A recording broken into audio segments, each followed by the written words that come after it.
Hello, my name is Dr. Oliver Phillips. I'm a graduate of Howard University School of Divinity, where I graduated with a particular award, the Vernon Johns Preaching Award, for the type of preaching that best exemplifies the Vernon Johns uh, motif in preaching, particularly with social justice.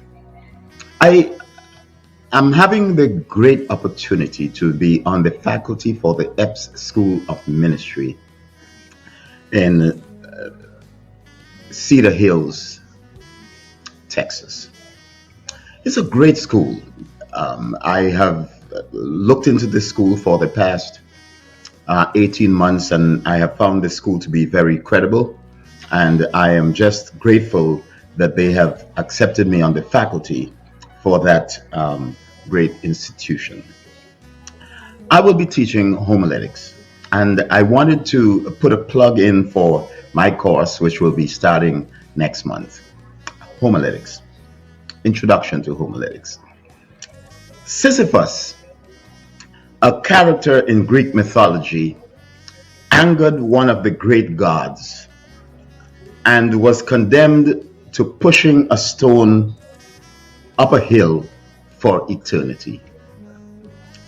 Every time the stone reached the top, it would roll back, forcing him to roll it up once again. And it seems to be a continuous routine in the cyclical task of preparing to preach seems to be like Sisyphus.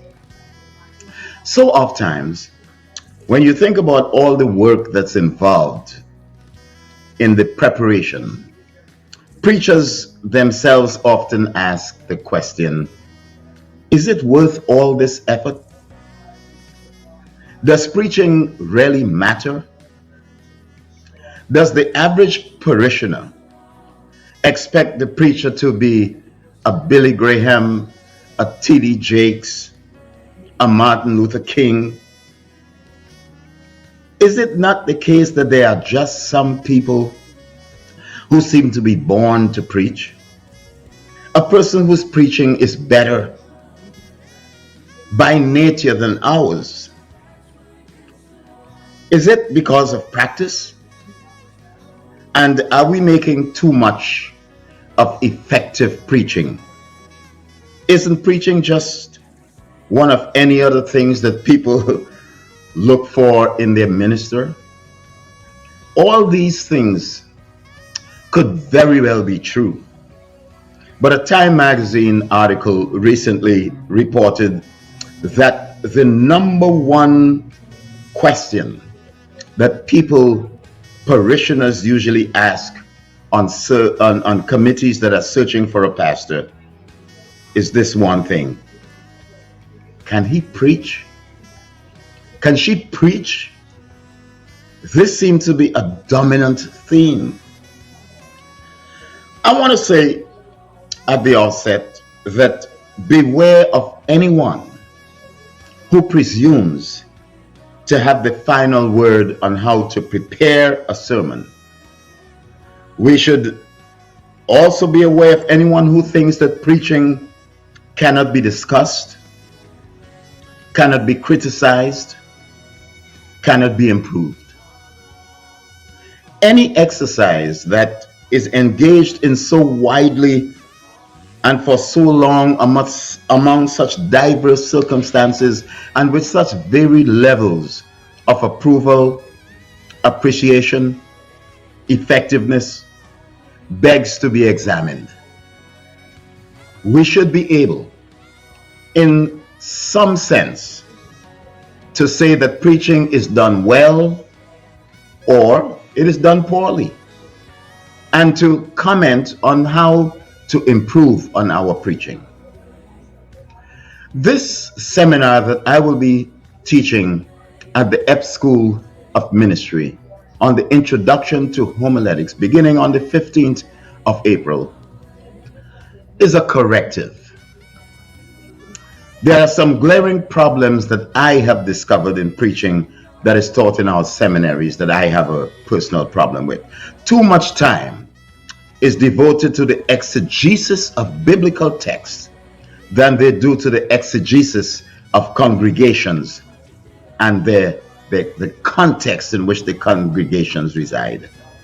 The erroneous assumption is made that while students need well-defined procedures for exegeting the scriptures, they can rely on intuition and instinct alone for preaching.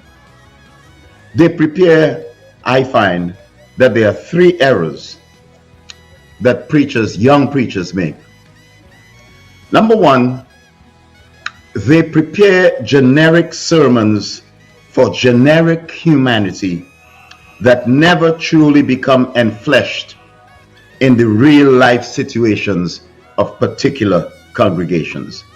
Number two, they paint overly simplistic pictures of their hearers in preaching about the attitudes, beliefs, or values that they do not actually presently hold. And number three, they project onto their congregations, unconsciously or unintentionally, their own issues and concerns.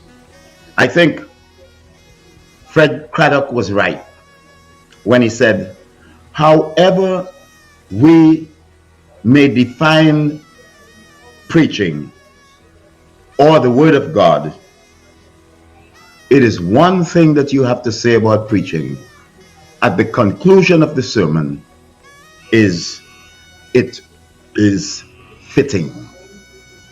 It must connect.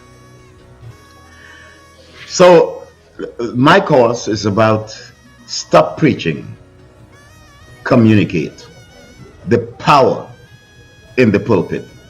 I want you to take a look at this presentation that I've made with respect to the need for young ministers and older ministers to be involved in furthering the execution of the craft of preaching. And through the Epps School of Ministry in Cedar Hills, Texas, I think you will have a great opportunity to do this. Take a look at this. 12 reasons you'll be a better pastor with a graduate certificate in preaching. COVID-19 has challenged the landscape of the church. Congregations can no longer assemble safely, and the hearts of our communities have been torn apart along lines we have always believed to be arteries of our faith. As I sit here in lockdown at home, I can't help but confront the ugly truth that many churches may not reopen for many months, and many never at all. I do not think I am exaggerating when I say that the COVID pandemic represents an existential threat to churches that were already struggling to maintain a congregation or find suitable pastors to lead them. Preaching, as a practice, is changing. As pastors, we must find new ways to develop ourselves as preachers in a new context of decentered congregations, digital innovation, a competitive job market, and diverse cultures in our towns and cities. A graduate certificate in preaching is, I believe, part of the solution to all of these challenges. I give you then 12 reasons to pursue a graduate certificate in preaching. It is a path to outstanding pastorship. 1. The end is nigh.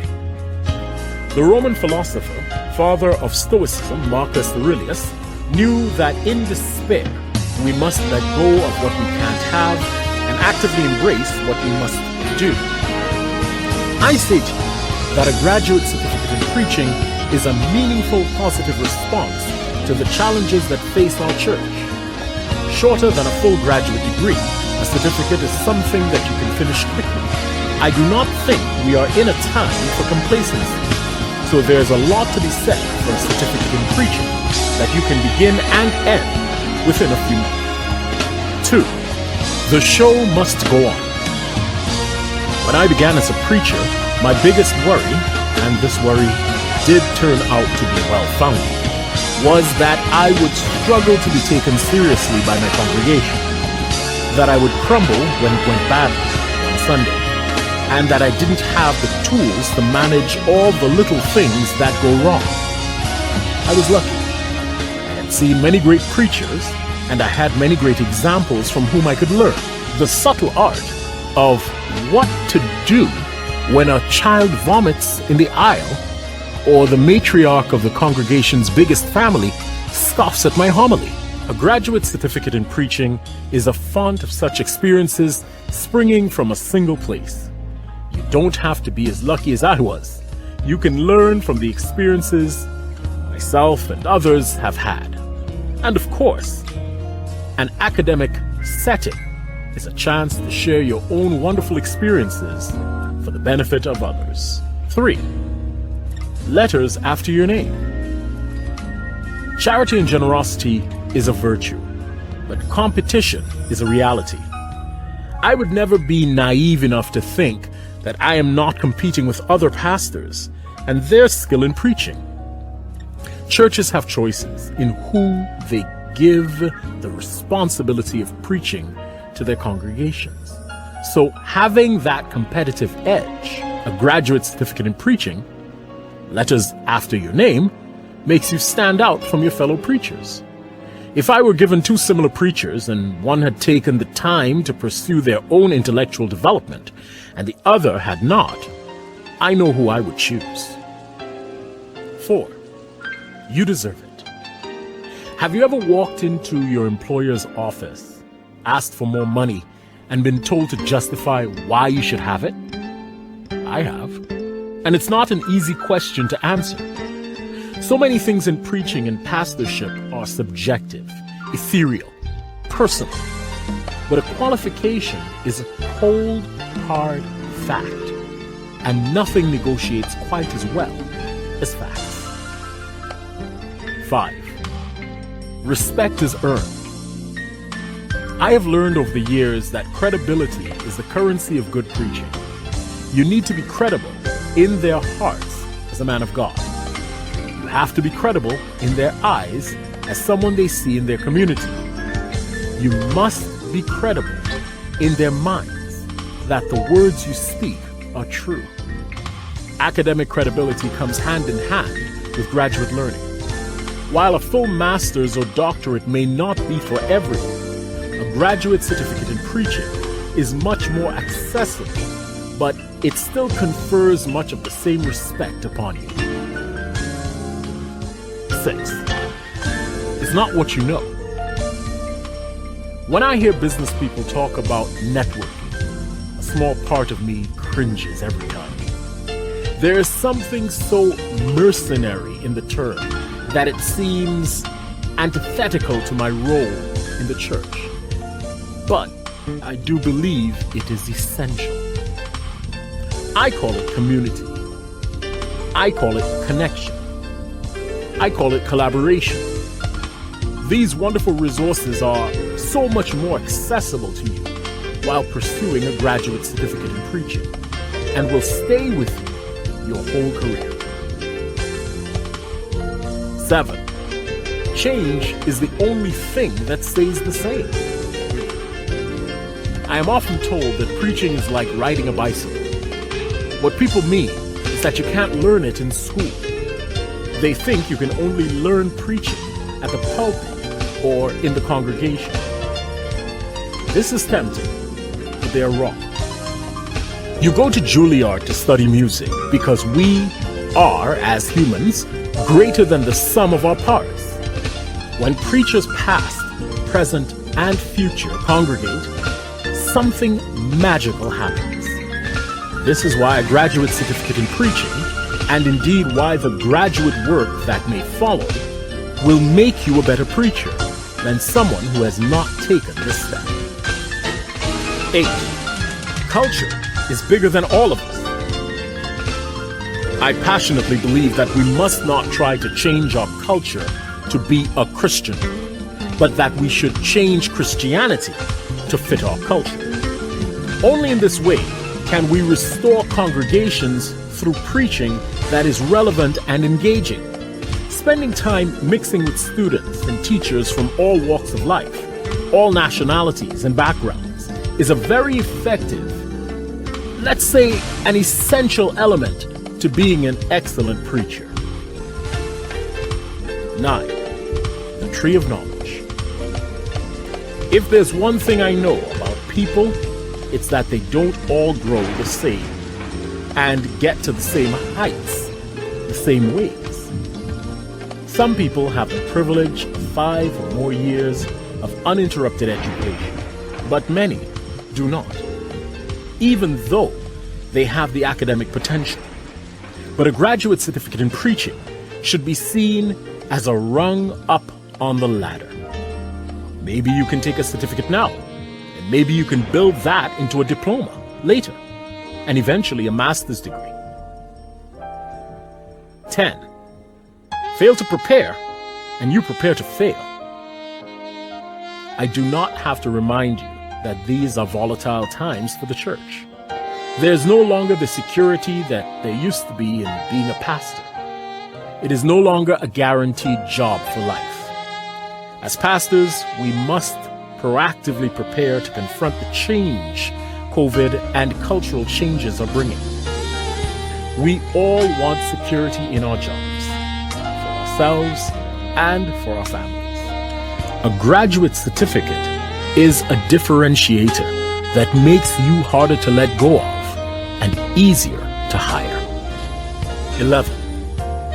Praxis makes perfect. Is a church a building or the people within it? People nowadays congregate online, on Facebook, on YouTube, and on Zoom.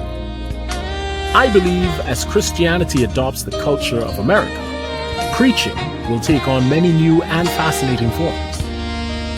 Praxis is an ancient Greek word which means having ideas and doing them at the same. It's widely recognized to be central to effective learning. COVID may have us at home. A graduate certificate in preaching may keep you off the pulpit. But neither of these facts means you cannot learn about preaching and learn by preaching at the same time. 12. You are more than you think you are. I am convinced that lockdown is a spiritual opportunity, much more than it is an inconvenience, restricting or violation of your freedoms. Jesus wandered in the desert, physically and socially distant, and in doing so, found himself. I wish the same for you after this COVID crisis is over. Choosing to pursue your craft in a crucible of graduate learning is truly choosing to flourish in adversity. And what better example is there for your congregation than that? What do you think? Thanks for taking the time to look at this presentation. Graduate certificate in preaching is what you will get at the conclusion of your course at Epps School of Ministry. We have a tremendous pastor in the person of Dr. Oscar D. Epps, Sr., a pastor of pastors, a preacher extraordinary. And I trust that you will go to the website, Epps School of Ministry.org, and register. The school is affordable, and you can pace yourself, and you will find that it will be an experience in your life of ministry and preaching that will be transformative, redemptive, liberative, and your preaching will connect. Go to the website, Epps School of Ministry.org, and register for the course that I will be teaching on the introduction to homiletics. God bless you. See you in the classroom. Take care.